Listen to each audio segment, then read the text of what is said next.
Assalamualaikum Solihah. Bagaimana kabarnya hari ini? Masih tetap semangat dalam belajar ya, dan jangan lupa tetap menjaga kesehatan. Kali ini kita sudah memasuki tema 5, Pahlawanku, subtema 1, Perjuangan para Pahlawan, dengan muatan bahasa Indonesia. Simak video selengkapnya sampai akhir ya bersama Ustazah Mira. Pada kali ini kita akan belajar tentang menjawab pertanyaan berdasarkan bacaan. Untuk dapat menjawab pertanyaan dengan tepat, kita harus dapat pahami isi bacaan dengan cara menemukan semua informasi penting dalam bacaan. Informasi adalah sekumpulan data atau fakta yang diolah sehingga memiliki arti dan dapat dipahami oleh pembaca. Nah, pada tema 3 yang dulu kita sudah belajar tentang kata tanya. Masih ingatkah kalian? Berikut adalah macam-macam kata tanya.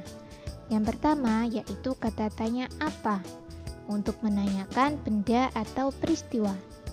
Kedua, kata tanya siapa, untuk menanyakan tokoh di dalam cerita.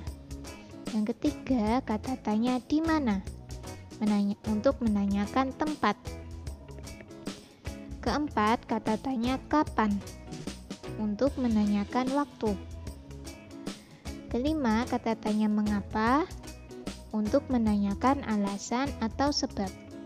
Keenam, kata tanya bagaimana, untuk menanyakan cara, proses, atau tahapan.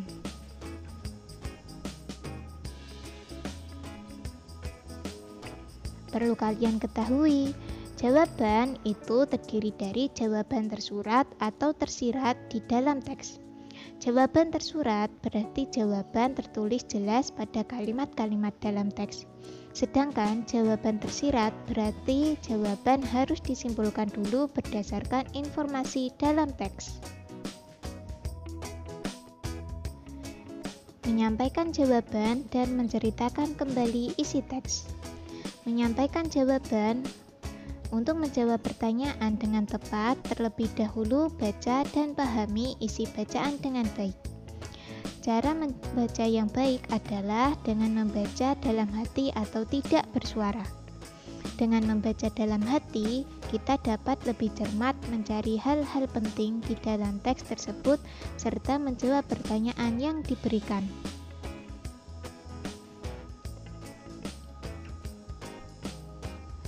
Menceritakan kembali.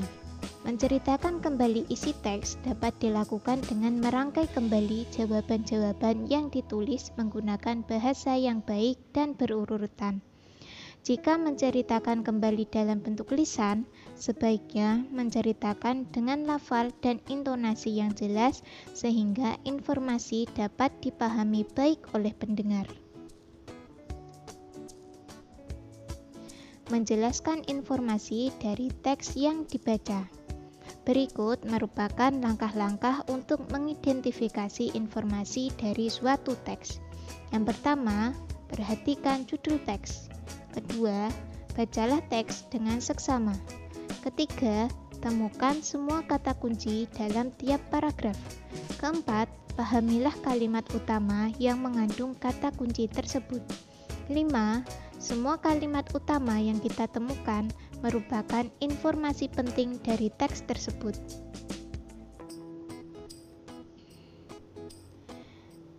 Simaklah teks bawah ini. Thomas Matulesi adalah nama asli dari Kapitan Patimura. Beliau lahir di Haria, Pulau Saparua, Maluku pada tanggal 8 Juni 1783. Ayahnya yang bernama Antoni Matulesi adalah anak dari Kasimiliali Patimura Matulesi. Yang terakhir ini adalah putra Raja Sahulau. Sahulau merupakan nama orang di negeri yang terletak dalam sebuah teluk di Seram. Dari teks tersebut, informasi penting yang didapat adalah yang pertama, Thomas Matulesi adalah nama asli dari Kapitan Patimura. Yang kedua, beliau lahir di Haria, Pulau Saparua, Maluku pada tanggal 8 Juni 1783.